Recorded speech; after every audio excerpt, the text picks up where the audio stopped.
A student lured the female teacher to a desolate place, overwhelmed her, stripped her undergarments, and began an endless discovery. The woman, named Ryoko, was a former teacher at the University of Tokyo and was dismissed by the university for a grave mistake.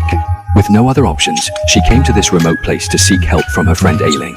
As the dean of a local high school, it should not be a problem to arrange a job for her. However, on their way home, they were suddenly stopped by a luxury car.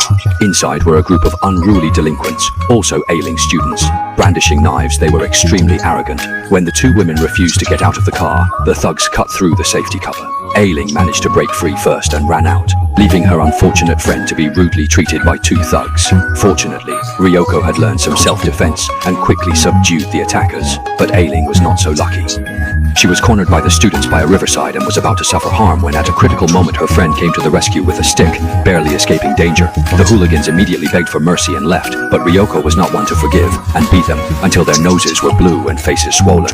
The next day, she was ready to report for her teaching duties, and the school supervisor came to the classroom to assess Ryoko's teaching skills and seemed very confident in this new teacher's abilities from her expressions. After the class, Ryoko went to the office, excitedly telling her friend that she had passed Xiaojian's interview, and from then on, they would be colleagues. That day, Ryoko was teaching a physical education class when a short-haired girl crouched at the door, peeking in. After class, the girl approached Ryoko for a talk and led the teacher to the reading room, asking questions while slyly eyeing Ryoko. The next second, Ryoko was knocked unconscious to the ground, and when she woke up, she was in the school infirmary.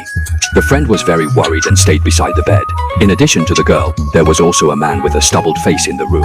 Ryoko suspected that they were not alone in the reading room, so she asked the girl who had knocked her out, but the girl claimed to know nothing. At that moment, the bearded man smiled eerily, staring at Ryoko, sending chills down her spine, prompting her to quickly straighten her clothes.